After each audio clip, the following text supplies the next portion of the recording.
नमस्कार, मैं हूं वैष्णवी। रूबरू बिहार पर आज दिन भर की बड़ी खबरों में आपका स्वागत है। चलिए जानते हैं देश प्रदेश की अब तक की बड़ी खबरों को। कनाडाई जासूसी एजेंसी CSIS ने भारत पर आरोप लगाया था कि कैसे भारत ने उनके देश के चुनावों में हस्तक्षेप करने की कोशिश की है। इस पर भारत ने प्रतिक्रिया दी है। भारत ने कनाडा की जासूसी एजेंसी CSIS द्वारा लगाए गए आरोपों को निराधार बताया है। विदेश मंत्रालय ने एक बयान जारी कर कनाडा द्वारा लगाए गए आरोपों को खारिज करते हुए ओटावा पर पाखंड का आरोप लगाया। भारतीय जनता पार्टी के वरिष्ठ नेता एवं बिहार के पूर्व उप मुख्यमंत्री सुशील कुमार मोदी ने पिछले दिनों बताया कि वह 6 माह पहले कैंसर से पीड़ित हैं। दिल्ली एम्स में उनका इलाज चल रहा है। इस सूचना के बाद आरजेडी सुप्रीमो लालू यादव सहित कई दिग्गजों ने जल्द ठीक होने की कामना की।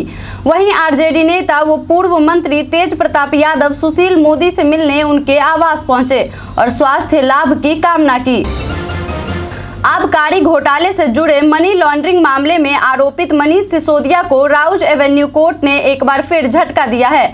अदालत ने उन्हें जमानत देने से इनकार करते हुए उनकी न्यायिक हिरासत 18 अप्रैल तक बढ़ा दी है।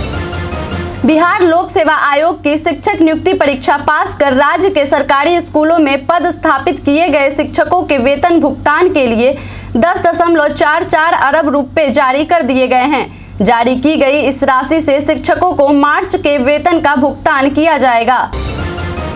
8 अप्रैल को दुनिया के कई हिस्सों में पूर्ण सूर्य ग्रहण दिखाई देगा। सूर्य, चंद्रमा और पृथ्वी के एक सीधी रेखा में आने पर करीब 4 मिनट के लिए अंधेरा छा जाएगा।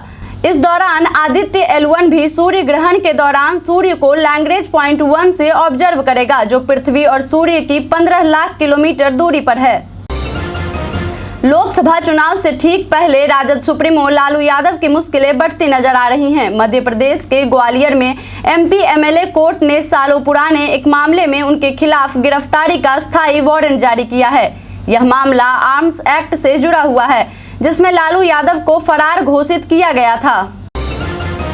भगवा पार्टी को विश्वास है कि नरेंद्र मोदी लगातार तीसरी बार देश के प्रधानमंत्री बनेंगे। सरकारी अधिकारी भी इस बात को लेकर काफी आश्वस्त नजर आ रहे हैं। देश के टॉप अधिकारी नई सरकार के लिए कार्य योजना बनाने में जुट गए हैं। PM मोदी अगर तीसरी बार कमान संभालते हैं तो इस बात की संभावना है कि मंत्रालयों की संख्या कम की जा सकती है।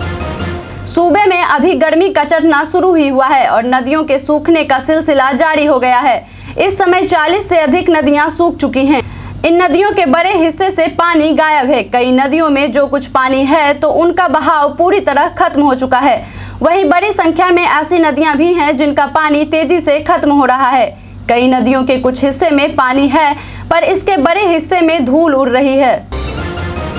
माफिया मुख्तार अंसारी की मौत के मामले में सरकारी डॉक्टरों ने अपने बयान दर्ज कराए हैं। बताया गया है कि कोर्ट में पेशी के दौरान माफिया मुख्तार अंसारी की हालत बिगड़ी थी, लेकिन फिर कुछ देर बाद सामान्य लगने पर मुख्तार ने अपनी पेशी पूरी की थी। उस दिन मुख्तार का 2 बार ब्लड प्रेशर लो हुआ था। डॉक्टर्स ने सलाह दी थी कि इस हालत में माफिया मुख्तार अंसारी का चेकअप मेडिकल कॉलेज में कराना चाहिए। बाबरी मस्जिद के पक्षकार रहे इकबाल अंसारी को शुक्रवार को अलविदा की नमाज के बाद कुछ लोगों ने पीट दिया। आरोप है कि मस्जिद के अंदर ही उनकी पिटाई की गई। इकबाल अंसारी की शिकायत पर राम जन्मभूमि थाने में केस दर्ज कर पुलिस ने जांच शुरू कर दी है। शिकायत में आरोप लगाया गया है कि योगी आदित्यनाथ की तारीफ करने पर उनकी पिटाई की गई। CM योगी ने कहा कि प्रभु राम का नाम लेकर जीवन यापन करते हैं। राम के बिना कोई काम नहीं, लेकिन जब कोई समाज की सुरक्षा के लिए खतरा बनेगा तो उसका राम नाम सत्य तय है। उन्होंने कहा कि बेटी और व्यापारी की सुरक्षा के लिए जो खतरा बनता है, हम उसका राम नाम सत्य भी करवा देते हैं। तकनीक का हाथ पकड़कर तेजी से विकसित होती दुनिया के साथ कदम से कदम मिलाते हुए चल रहे भारत में AI के मिसयूज को लेकर लंबे समय से चर्चा चल रही है। इस बीच बड़ी टेक कंपनी माइक्रोसॉफ्ट ने ब्लॉग पोस्ट में लोकसभा चुनाव 2024 में चीन की शातिर चाल को लेकर भारत सरकार को अलर्ट किया है। 2024 लोकसभा चुनाव जीतने के लिए बीजेपी पूरे जोर शोर से प्रचार में जुटी हुई है। प्रधानमंत्री नरेंद्र मोदी ने अपने हाथों में प्रचार की बागडोर थाम रखी है। आज PM मोदी चुनावी प्रचार के लिए उत्तर प्रदेश के सहारनपुर पहुंचे। जनसभा को संबोधित करते हुए उन्होंने कांग्रेस और इंडिया गठबंधन को अपने निशाने पर रखा। इस दौरान सीएम योगी आदित्यनाथ समेत कई नेता मौजूद रहे। आरबीआई ने आईडीएफसी फर्स्ट बैंक पर 1 करोड़ रुपए और एलआईसी हाउसिंग फाइनेंस पर 49.70 लाख रुपए का जुर्माना लगाया है। केंद्रीय बैंक ने बताया कि इन दोनों वित्तीय संस्थानों ने नियमों की अनदेखी की थी। दिल्ली के मुख्यमंत्री अरविंद केजरीवाल की पत्नी सुनीता के खिलाफ एक वकील ने जिला जज के यहां शिकायत दर्ज कराई है। आरोप है कि उन्होंने अरविंद केजरीवाल से जुड़ी अदालती कार्रवाई को सोशल मीडिया पर शेयर किया है। शिकायत में उस घटना का जिक्र है जब 28 मार्च को केजरीवाल को राउज एवेन्यू कोर्ट में पेश किया गया था। कथित शराब नीति घोटाले में केजरीवाल फिलहाल तिहाड़ जेल में न्यायिक हिरासत में हैं। कांग्रेस ने शुक्रवार को जारी किए अपने चुनावी घोषणा पत्र में पुरानी पेंशन योजना का जिक्र नहीं किया है। ये मुद्दा चर्चा में आने के बाद कांग्रेस ने कहा कि इस विषय को उसने छोड़ा नहीं है और यह उसके दिमाग में है, लेकिन सरकार द्वारा एक समिति गठित किए जाने के कारण फिलहाल इसका जिक्र नहीं किया गया। कोसी की धारा की तरह असदुद्दीन ओवैसी की पार्टी एआईएमआईएम भी सीमांचल में अपना राजनीतिक पैतरा बदल रही है। सीमांचल की पूर्णिया और कटिहार सीट से अंतिम समय में प्रत्याशी को नामांकन से मना कर दिया गया। यह मुस्लिम वोट को एकजुट रखने के लिए उठाया गया कदम बताया जा रहा है। पार्टी के शीर्ष नेताओं का कहना है कि किशनगंज सीट पर उनका मुकाबला दमदार होगा। बिहार पुलिस ने अब पेपरलेस वर्क पर कदम बढ़ाना शुरू कर दिया है। कागजी पत्र और फाइलें बीते दिनों की याद बनकर रह जाएगी। अत्याधुनिकता के इस दौर में पटना पुलिस ने नई शुरुआत ई ऑफिस ऑफिशियल पोर्टल पर काम करना शुरू कर दिया है। शिक्षा विभाग ने एक बार फिर से राज्य के कुलपतियों की बैठक 8 अप्रैल को बुलाई है। इस बैठक में 7 यूनिवर्सिटी के वीसी को बुलाया गया है। इससे पहले राजभवन में 20 मार्च को कुलपतियों की हुई बैठक में जिन समस्याओं की ओर विश्वविद्यालयों ने ध्यान आकृष्ट कराया था, उसी संदर्भ में विभाग ने यह बैठक बुलाई है। YouTube के सीईओ नील मोहन ने ओपनएआई द्वारा अपने प्लेटफॉर्म के गलत इस्तेमाल को लेकर चिंता व्यक्त की है। YouTube ने कहा है कि ओपनएआई अपने टेक्स्ट टू वीडियो टूल को ट्रेंड करने के लिए YouTube के वीडियोज का इस्तेमाल कर रहा है, जो कि पॉलिसी का उल्लंघन है। बिहार कांग्रेस ने पप्पू यादव को अल्टीमेटम देते हुए निर्दलीय उम्मीदवार के तौर पर अपना नामांकन वापस लेने के लिए कहा है। बिहार कांग्रेस अध्यक्ष अखिलेश प्रताप सिंह ने कहा है कि किसी को भी निर्दलीय नामांकन नहीं करना चाहिए। उन्होंने 2 टूक कहा कि कांग्रेस आलाकमान किसी को भी इन सब चीजों की इजाजत नहीं देता। लोकसभा चुनाव के महासमर में बिहार की एक सीट पर प्रधानमंत्री नरेंद्र मोदी की पैनी नजर है। प्रधानमंत्री की 40 की 40 सीट जीतने की सक्रियता का अंदाजा इस बात से लगाया जा सकता है कि महज 72 घंटे के अंदर दूसरी बार बिहार दौरे पर मोदी नवादा पहुंच रहे हैं। इससे पहले 4 अप्रैल को मोदी जनसभा को संबोधित करने जमुई आए थे।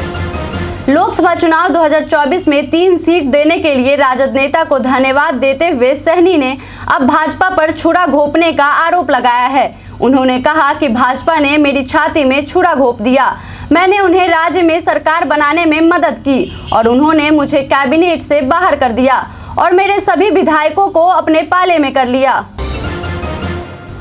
बीजेपी सांसद रविशंकर प्रसाद ने पटना में एक न्यूज एजेंसी को दिए अपने बयान में शनिवार को कहा कि जनता भी समझती है कि कांग्रेस का पूरा कार्यकाल अन्याय और भ्रष्टाचार का रहा है। इनसे न्याय की क्या उम्मीद की जाए। बीजेपी सांसद यही नहीं रुके, उन्होंने राहुल गांधी को आड़े हाथों लेते हुए कहा कि राहुल गांधी जी, आप न्याय की बात करते हैं, आपकी पार्टी छोड़कर लोग क्यों भाग रहे हैं। देश के कई भागों में गर्मी ने तांडव मचा रखा है। कई राज्यों में तो पारा 40 के पार तक जा चुका है। कई जगहों पर तो लू चल रही है। चल रही गर्मी हवाओं के चलते लोगों का घर से बाहर निकलना दुश्वार हो गया है। इसी बीच बिहार के 3 जिलों के लिए मौसम विभाग ने अलर्ट जारी किया है। जेडीयू चुनाव अभियान समिति की महत्वपूर्ण बैठक में कई घंटों के मंत्रणा के बाद नीतीश कुमार के चुनावी कार्यक्रम की रूपरेखा तैयार कर ली गई है। बताया जा रहा है कि सीएम नीतीश कुमार इस बार इसी तर्ज पर चुनावी प्रचार करने मैदान में उतरेंगे।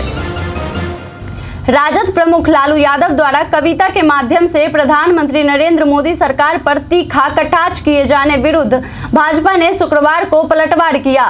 भाजपा के प्रदेश प्रवक्ता मनोज शर्मा ने भी चुटकी लेते हुए कविता के माध्यम से ही जवाब दिया है। लिखा है कि लालू यादव घोटाले और जांच एजेंसियों से फुर्सत मिले तो देश में हो रहे विकास के कार्य को भी देखिए। पटना में आज प्रेस कॉन्फ्रेंस कर पशुपति पारस ने ऐलान कर दिया है कि वह एनडीए के प्रत्याशियों का समर्थन करेंगे।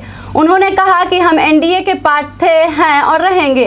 बिहार के 40 के 40 लोकसभा सीट पर हम एनडीए को समर्थन करेंगे। पारस ने कहा कि इस बार हमारा लक्ष्य 400 पार का है। लोकसभा चुनाव के लिए विकासशील इंसान पार्टी को चुनाव चिन्ह लेडीज पर्स आवंटित कर दिया गया है। इस बात की जानकारी पार्टी के राष्ट्रीय प्रवक्ता देव ज्योति ने दी है। उन्होंने कहा है कि वीआईपी 3 लोकसभा क्षेत्रों में अपने चुनाव चिन्ह लेडीज पर्स के माध्यम से लोगों के बीच जाएगी। शिक्षक संघ और शिक्षक इसका विरोध करते रहे, लेकिन के पाठक ठस से मस नहीं हुए और होली के समय में भी उनका प्रशिक्षण चलता रहा। इस बार फिर शिक्षकों के लिए 8 से 13 अप्रैल तक प्रशिक्षण कार्यक्रम रखा गया है, जबकि 11 अप्रैल को ईद मनाई जाएगी। आज के लिए इतना ही। जिन लोगों ने हमें कमेंट किया था उनका नाम है संजय कुमार, मोहम्मद महबूब, अति श्रीवास्तव, सालू कुमारी, गंगा प्रसाद, एमडी वसीम। अब बढ़ते हैं आज के सवाल की ओर। आज का सवाल है, आपके मुताबिक शिक्षा विभाग में के पाठक कैसा काम कर रहे हैं? आप अपना जवाब हमें हमारे कमेंट सेक्शन में लिखकर जरूर बताएं। आज के लिए इतना ही। धन्यवाद।